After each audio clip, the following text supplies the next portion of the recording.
میں وہابی نہ میں بابی، میں ہوں مسلم علمی کتابی، نہ میں وہابی نہ میں بابی، میں ہوں مسلم علمی کتابی۔ اور سر ڈراپ سین آف القیامہ میں سے ایک ڈراپ سین ایک اس پیغمبر کی ٹریجک سٹوری ہے کہ جس کے نام پہ انسانیت کی تاریخ کا سب سے بڑا شرک ہوا ہے۔ کون ہے وہ؟ عیسیٰ ابن مریم۔ تو یہ اب اصولی بات اس حوالے سے سمجھ لیں۔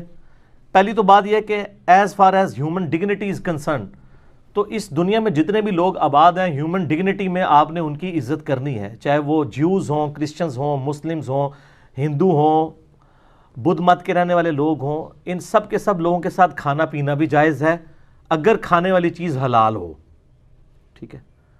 ایک پلیٹ میں بھی آپ کھا سکتے ہیں، کوئی اسلام کے اندر اس کی ممانعت نہیں ہے۔ جیوز اور کرسچنز کو بتائیں کہ اولڈ ٹیسٹمنٹ کو تو جیوز کرسچنز دونوں مانتے ہیں نا، اس میں خدا کے بارے میں کیا کیا کلمات لکھے ہیں کہ اللہ تعالیٰ کہتا ہے میں جیلس گاڈ ہوں، میں اپنے ساتھ شراکت نہیں برداشت کرتا، نہ زمین میں، نہ آسمانوں میں، نہ سمندروں کی گہرائیوں میں، اکیلا ہوں۔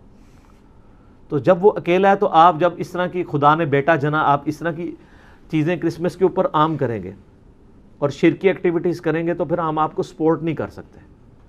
تو مسلمانوں کو عید مبارک کے اوپر مبارکیں لینا اور ٹافیاں کھاتے وقت نا اسی وقت ہی ہالوئین اور کرسمس، ایسٹر، دیوالی، ہولی، یہ ساری ایکٹیویٹیز اسی ٹائم ان کو کلیئر کر لینی چاہیے، پھر بعد میں ٹافی بھی لے کے کھا لینی چاہیے۔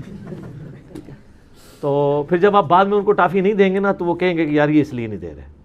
اس کے بعد لیکن وہ ٹافی کھانے سے ان سے کہہ لیں کہ اس کے باوجود اگر آپ لے آئے ہیں تو آپ کی خواہش ہے تو ہم ضرور کھا لیتے ہیں، لیکن وہ کھانا حلال ہونا چاہیے۔ یہ نہ ہو کہ خنزیر پکا کے لے آئے تو آپ کہیں جی بسم اللہ الرحمن الرحیم پڑھ کے میں خنزیر کھا لوں۔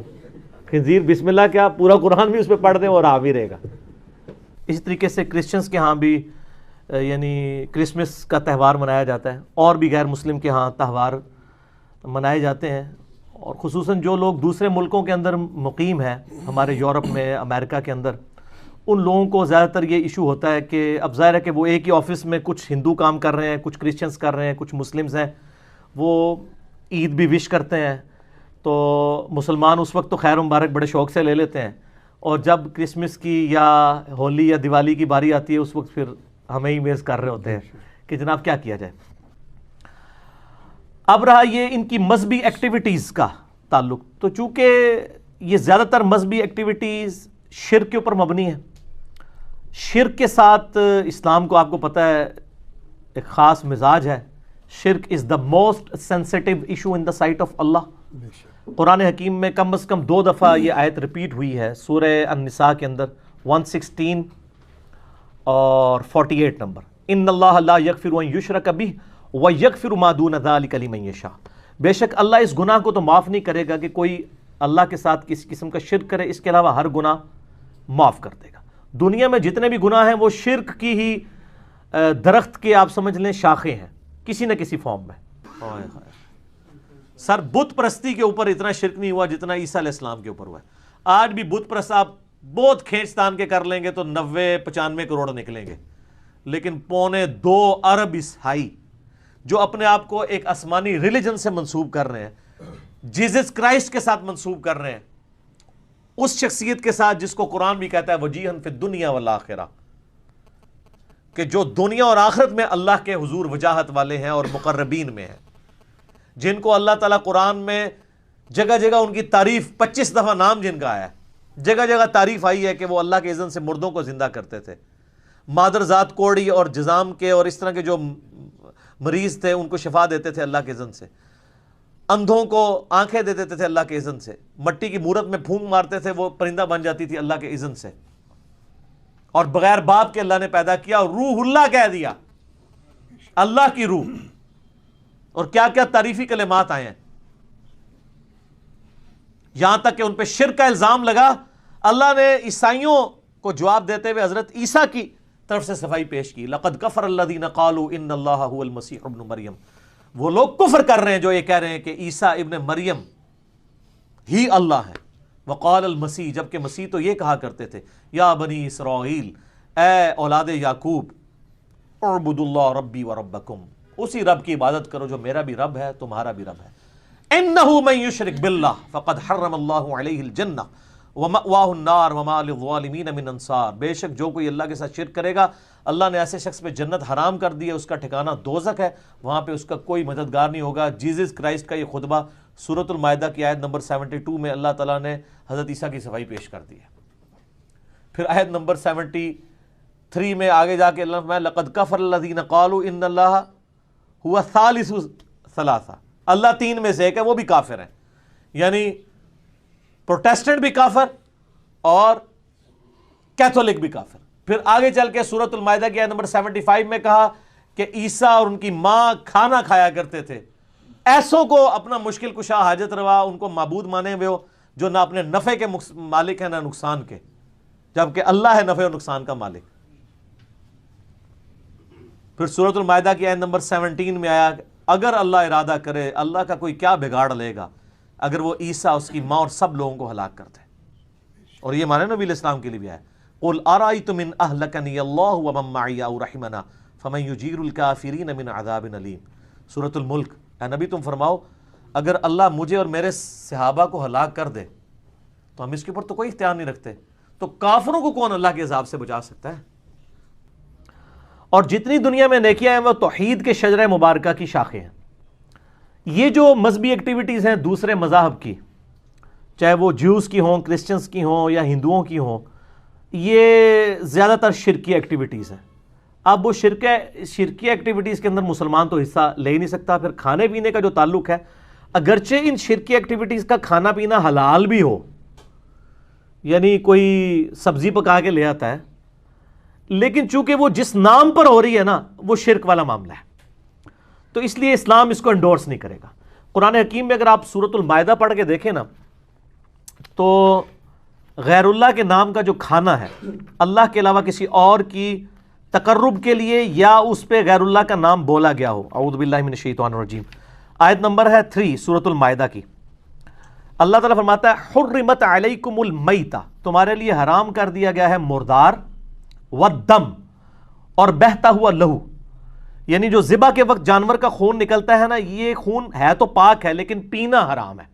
اسی طریقے سے شراب جو ہے کپڑوں کو لگ جائے تو کپڑے ناپاک نہیں ہوں گے لیکن شراب پینا حرام ہے، اسپرٹ ہو جائے، الکوہل ہو جائے۔ اسی لیے ہم وہ کہتے ہیں کہ آپ اسپرٹ والا جو الکوہل والا پرفیوم بھی استعمال کر سکتے ہیں، وہ آپ پی نہیں رہے ہوتے۔ وَلَحْمُ الْخِنزِيرِ، اور خنزیر یعنی سور کا گوشت، پگ کا گوشت، یہ اصل میں ایک ایشو ہے کہ یہ ایسا جانور ہے جو سبزی خور بھی ہے گوشت خور بھی ہے۔ ویسے سارے سبزی خور جانور جو ہیں جو بہیمۃ الانعام ہیں وہ حلال ہیں، لیکن اس کے بارے میں جب پوچھا گیا کہا گیا نہیں یہ حرام ہے۔ 3 چیزیں ہو گئیں، مردار اور لہو بہتا ہوا اور خنزیر کا گوشت، وما اہل لغیر اللہ بہ، اور جس کے اوپر ذبح کے وقت غیر اللہ کا نام لیا جائے، غیر اللہ کے تقرب کے لیے ہو۔ اور یہی پھر آیت آگے چلتی ہے، اس میں ایک الفاظ یہ بھی ہیں وما ذبح علی النصب، اور جو بتوں کے تھانوں کے اوپر ذبح کیے جاتے ہیں جانور، یعنی ان تھانوں پر غیر اللہ کے تقرب کے لیے جانور ذبح ہو رہے ہیں، وہ بھی حرام ہوں گے چاہے اللہ کا نام بھی ان پر لیا گیا ہو، تب بھی وہ حرام ہوں گے، کیونکہ تقرب جو ہے وہ غیر اللہ کے لیے ہے۔ صرف یہ نہیں ہے کہ ایک بندہ بسم اللہ اللہ اکبر پڑھ کے تو کسی بت کے سامنے ذبح کر دے تو وہ بھی حرام ہو جائے گا، تقرب اس بت کا ہو گیا، اگرچہ اللہ کا نام لیا ہوا ہے تب بھی تقرب والا معاملہ بھی سینسٹیو ہے۔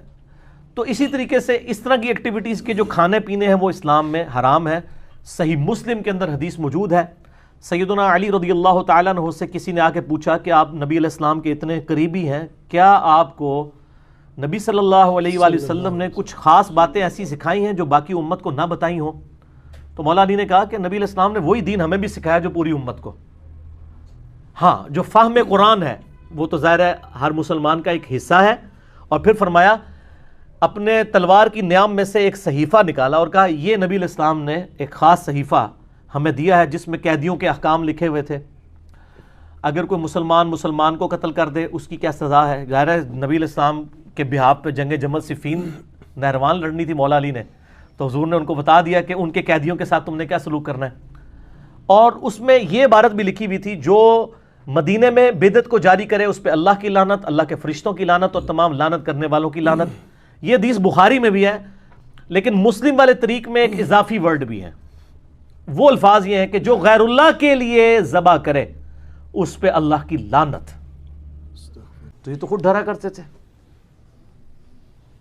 ہاں نبی علیہ السلام کو اللہ نے گارنٹی دی، وہ حدیث شفاعت میں آتا ہے، قرآن میں بھی اشارتاً اس کا ذکر موجود ہے. اللہ نے امن دیا ہے قیامت والے دن، لیکن نبی علیہ السلام نے کبھی اس پہ فخر نہیں کیا، ہمیشہ عاجزی کا اظہار کیا.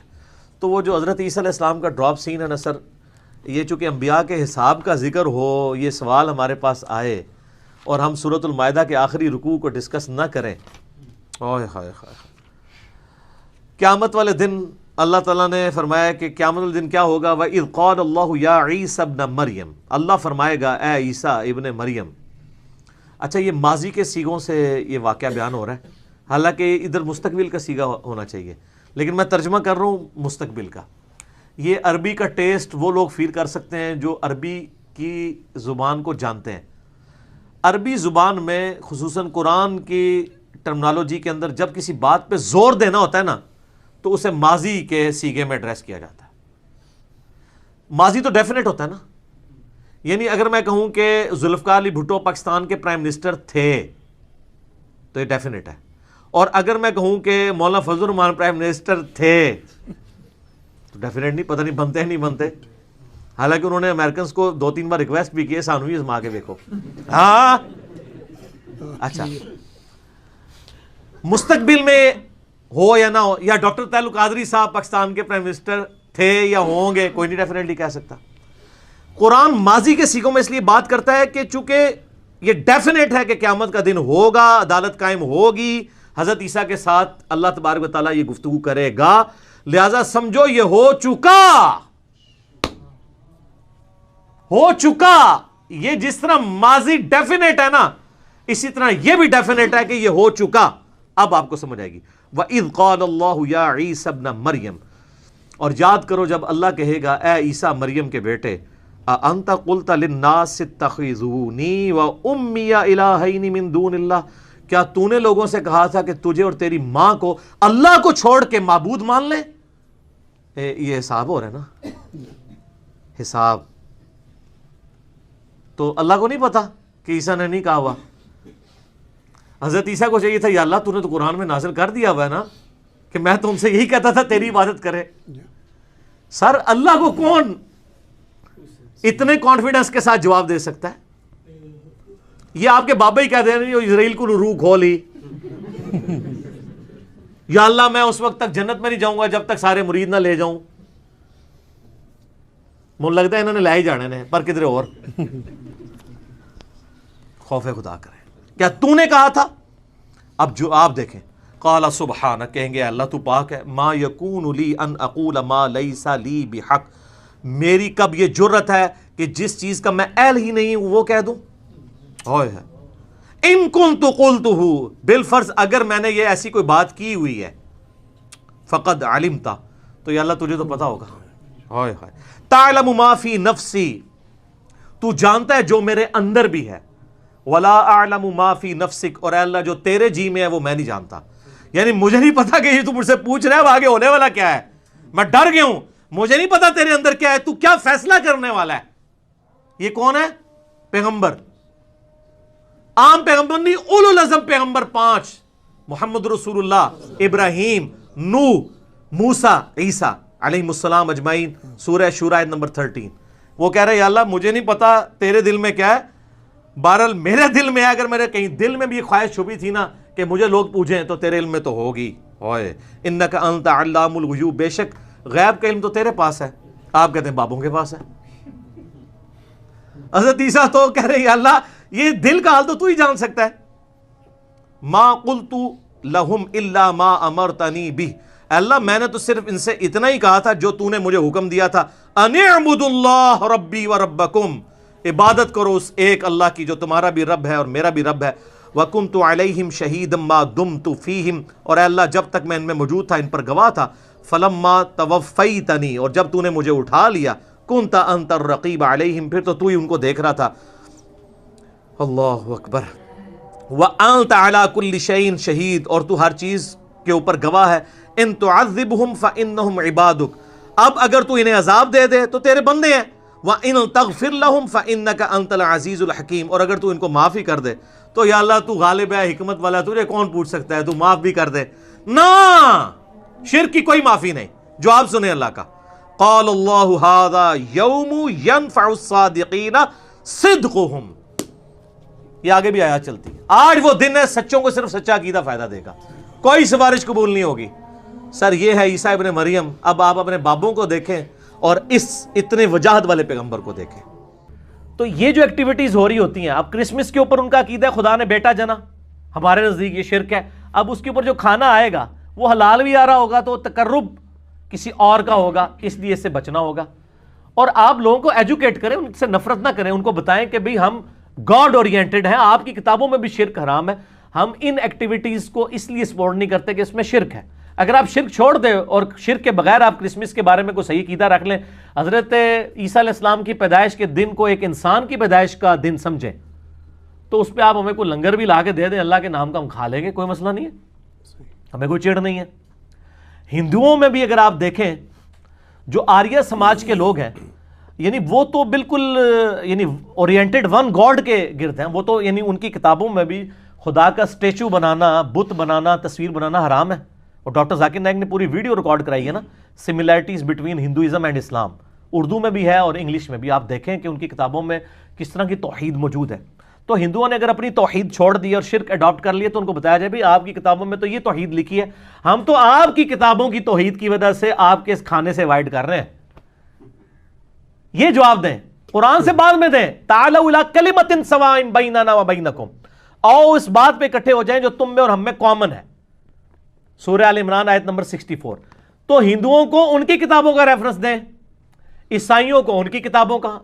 ایک اور لیکچر دیا ڈاکٹر ذاکر نائک نے، سملیرٹیز بٹوین کرسچینٹی اینڈ اسلام، اردو میں بھی ہے انگلش میں بھی، اس میں انہوں نے بتایا کہ اس میں بھی سور کا گوشت حرام ہے، شراب حرام ہے، یہ چیزیں ان کو بتائیں، تو انشاءاللہ تعالیٰ لوگ حق بات قبول کریں گے۔ آپ بتانے کا سٹائل آپ کا ٹھیک ہونا چاہیے۔ اور یہ جو میں نے دعویٰ کیا نا کہ اگر اللہ کے نام کی بھی آپ ذبح کریں گے، یہ لفظ ذبح ہوتا ہے زبر کے ساتھ، ویسے ہم ذبح بھی اردو میں چل جاتا ہے، چونکہ مولوی غلطیاں نکالتے ہیں اس لیے میں زبر زیر کا بھی بتاتا ہوں۔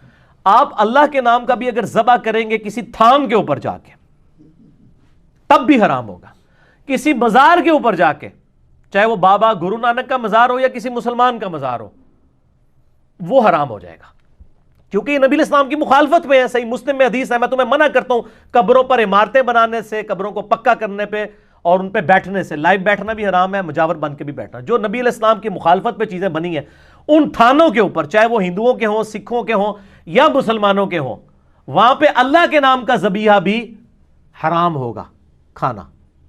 اس کے ثبوت میں سنن نبی داؤد کے اندر ایک حدیث موجود ہے، ایک صحابی نے منت مانی کہ میں مقام بوانا پر جا کر اونٹ قربان کروں گا۔ نبی علیہ السلام نے اس صحابی کو بلا کے پوچھا، یہ کسی خاص مقام پہ تم اونٹ جو ذبح کرنے جا رہے ہو، کیا زمانہ جاہلیت میں وہاں کوئی مشرکانہ میلہ تو نہیں لگتا تھا؟ ہائے ہائے ہائے ہائے، امام الموحدین صلی اللہ علیہ وآلہ وسلم، یار اگر پرانے زمانے میں لگتا تھا تو اب کیا مسئلہ ہے؟ اب تو نہیں لگتا نا، کدھر نے کہا جی شاہ جی دی یاد تازہ بھی ہوندی ہے نا، یہ نہ کوئی کہہ دے جی پرانی یادیں دوبارہ جی تازہ ہو گئی ہیں۔ ان کا یا رسول اللہ کبھی مشرکانہ وہاں پہ میلہ یعنی نہیں لگا کرتا تھا۔ آپ نے کہا وہاں کوئی اس قسم کی یعنی ایکٹیویٹیز تو نہیں ہوتی تھی، کوئی خوشی کی ایکٹیویٹیز جو شرکیہ ہوں؟ تو کہا نہیں یا رسول اللہ صلی اللہ علیہ وسلم۔ تو پھر آپ صلی اللہ علیہ وسلم نے ان کو اجازت دی اور فرمایا کہ خدا کی نافرمانی میں جو منت ہے وہ پوری نہ کی جائے، اور وہ منت بھی پوری نہ کرو جس پہ تم اختیار نہیں رکھتے ہو۔ بعض اوقات ایک بندہ جناب منت مان لیتا جی میں روزانہ 100 نفل پڑھوں گا، اب یہ تو بڑا مشکل کام ہے، تو ایسی منت کو پھر توڑ دینا ہوگا۔ اور ایسی جو منت کا کفارہ وہ بخاری اور مسلم میں ہے کہ منت کو توڑنے کا کفارہ وہی ہے جو سورۃ المائدہ آیت نمبر 89 میں قسم کو توڑنے کا کفارہ ہے۔ ایک غلام آزاد کرو، غلام نہیں آزاد کر سکتے تو تم 10 مسکینوں کو کھانا کھلاؤ، اگر نہیں کھلا سکتے یا 10 مسکینوں کو کپڑے لے کے دو، اگر یہ نہیں کر سکتے یعنی بہت غریب ہو تو پھر تم مسلسل 3 روزے رکھو۔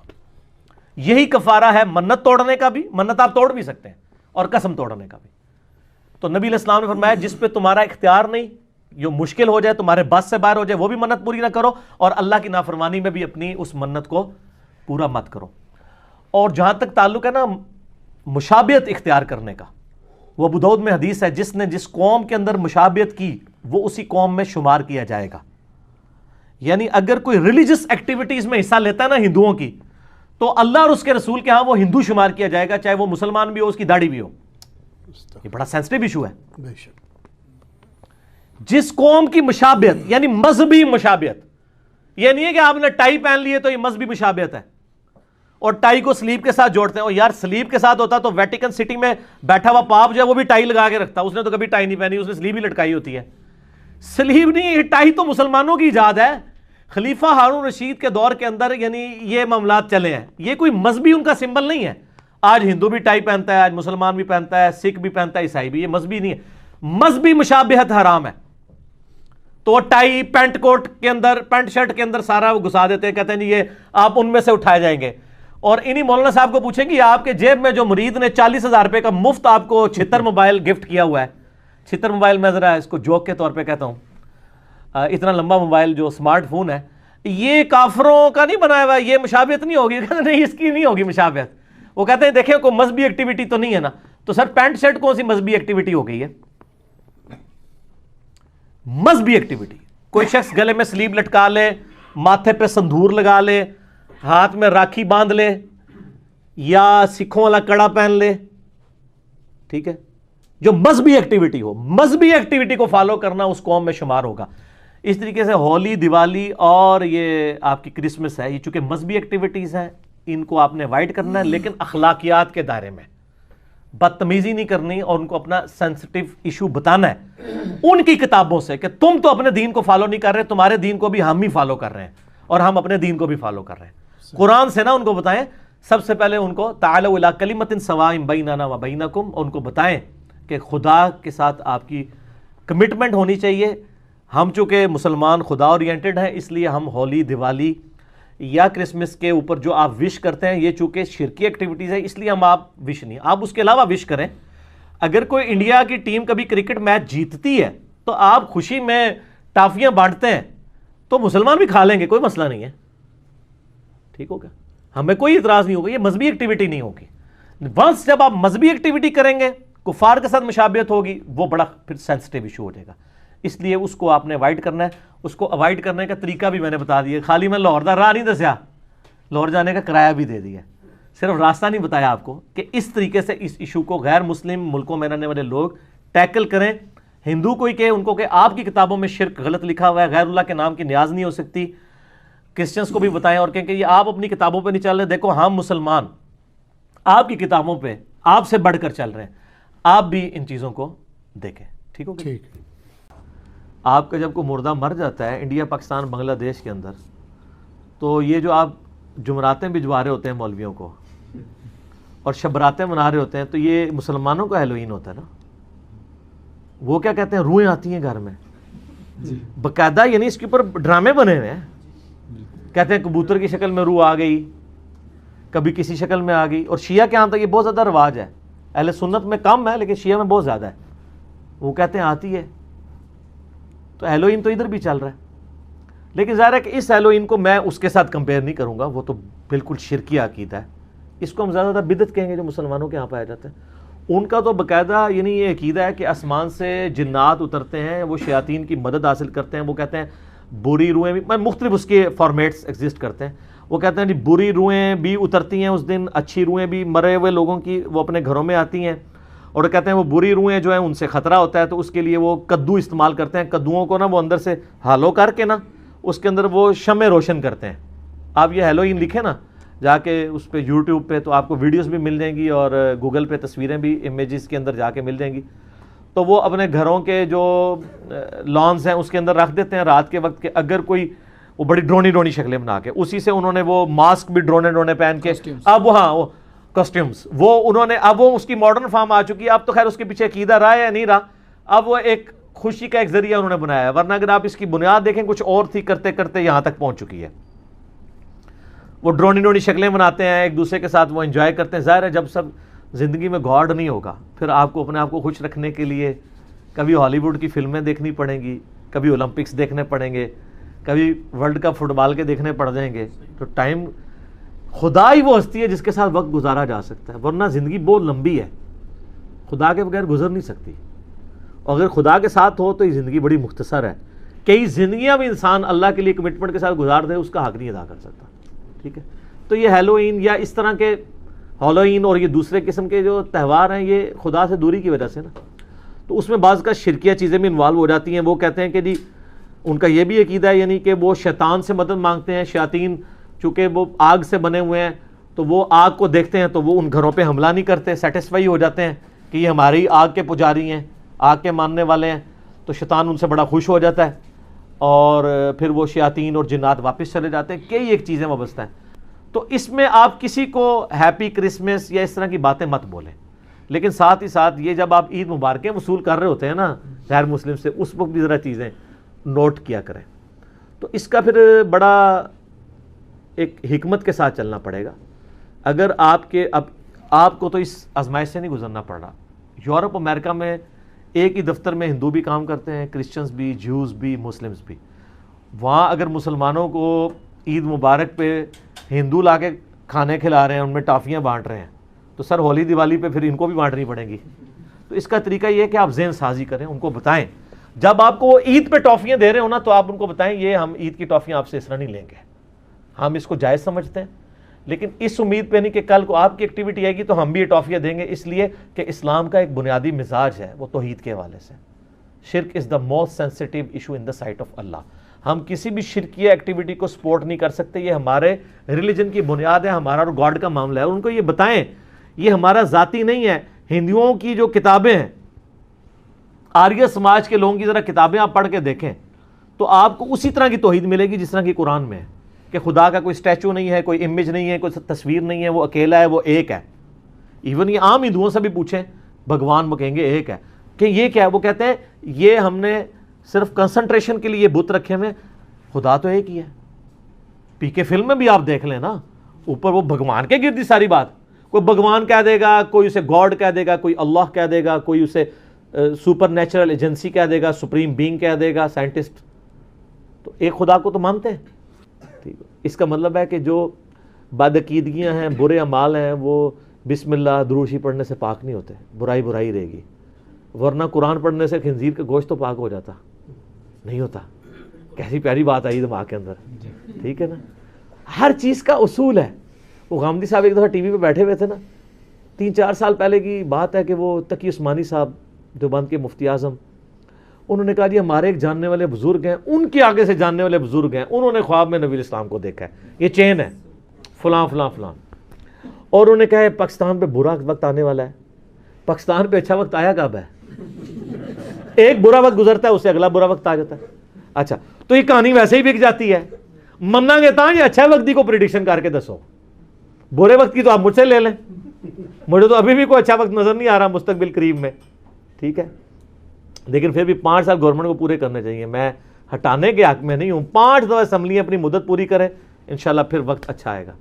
تو وہ اس میں لکھا ہوا ہے کہ جی وہ نبی الاسلام نے خواب میں کہا کہ 70,000 دفعہ والشمس وضحاہا امت پڑھے تو مصیبت ٹال جائے گی. تو وہ غامدی صاحب سے کسی نے نا ٹی وی ٹاک شو میں سوال کیا کہ یہ اس طرح مفتی صاحب نے. تو غامدی صاحب کا آپ کو پتہ ہے ایک سٹائل ہے ان کا، میں مفتی صاحب کی بڑی عزت کرتا ہوں. جس کے بارے میں وہ یہ جملہ بول دیں نا کہ میں اس کی بڑی عزت کرتا ہوں، اس کے بعد اس کی شامت آ جاتی ہے. تو انہوں نے کہا لیکن معذرت کے ساتھ اللہ تعالیٰ نے قوموں کے عروج اور زوال کی جو ریزنز ہیں وہ قرآن میں بیان کر دی ہیں. جب تک ان ریزنز کو ایڈریس نہیں کیا جائے گا نا وہ آفات ٹل نہیں سکتی. پھر انہوں نے سورۃ الانفال سے کہ پڑھی آیت کہ اللہ تعالیٰ اس قوم کی حالت نہیں بدلتا جو اپنی حالت خود نہ بدلے. تو انہوں نے کہا جب تک ہم نے اپنی حالت خود نہ بدلی، یہ 70,000 دفعہ کیا 70 کروڑ دفعہ بھی آپ قرآن پاک پڑھ کے ختم دلواتے رہیں، آیت کریمہ پڑھتے رہیں، ریزن اپنی جگہ پہ رہے گی نا تو معاملہ اسی طرح غلط رہے گا. سر صحیح مسلم میں حدیث ہے اللہ تعالیٰ اس قرآن کی وجہ سے قوموں کو عروج دے گا، اس قرآن کی وجہ سے زوال. ہمارے لوگوں نے سمجھا شاید ختم قرآن کی وجہ سے، قرآن پہ عمل کرنے کی وجہ سے. ڈاکٹر اقبال نے اسی کو شعر میں ٹرانسفر کیا نا، جواب شکوہ میں.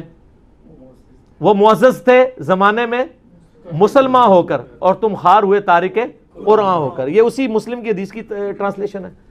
تو سر اس طرح مصیبتیں نہیں ٹلتی ہیں, اس طرح کبھی پرابلم حل نہیں ہوتے ہیں. نہ جنات کے ذریعے مسئلے حل ہوتے ہیں پرائم منسٹر صاحب سے معذرت کے ساتھ, نہ دم درو سے مسئلے حل ہوتے ہیں. سر یہ کبھی کسی بندے کا سر پھٹ جائے تو کوئی دنیا کا دم جو ہے وہ اس کا زخم صحیح کر سکتا ہے یا ٹانکا ہی لگانا پڑتا ہے؟ ٹانکا. جس بندے کی ہڈی ٹوٹ جائے دنیا کا کوئی دم, کوئی پھوک اس کی ہڈی جوڑ سکتی ہے یا اس کے اوپر پلستر ہی کروانا پڑے گا؟ پلستر کروانا پڑے گا. یہ سب کو ماشاءاللہ کلیئر ہے.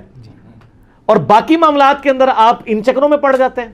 ان ریزنز کو تلاش کریں, ان ایشوز کو ریزالو کریں, ان معاملات کو ایڈریس کریں جس کی وجہ سے آپ کا یہ مسئلے خراب ہو رہے ہیں. تو جب تک آپ اپنی حالت نہیں بدلیں گے تو اللہ تعالیٰ نے آپ کی حالت نہیں بدلنی ہے.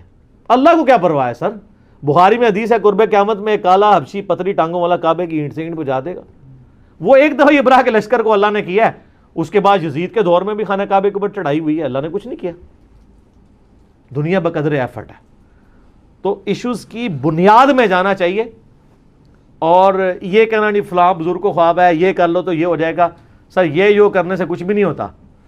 جو اس کی ریزن ہے نا, آپ کی بزرگ کی اگر گاڑی پنکچر ہو جائے تو اسے کسی دربار پہ لے کے جائیں گے یا کسی پنکچر لگانے والے کے پاس؟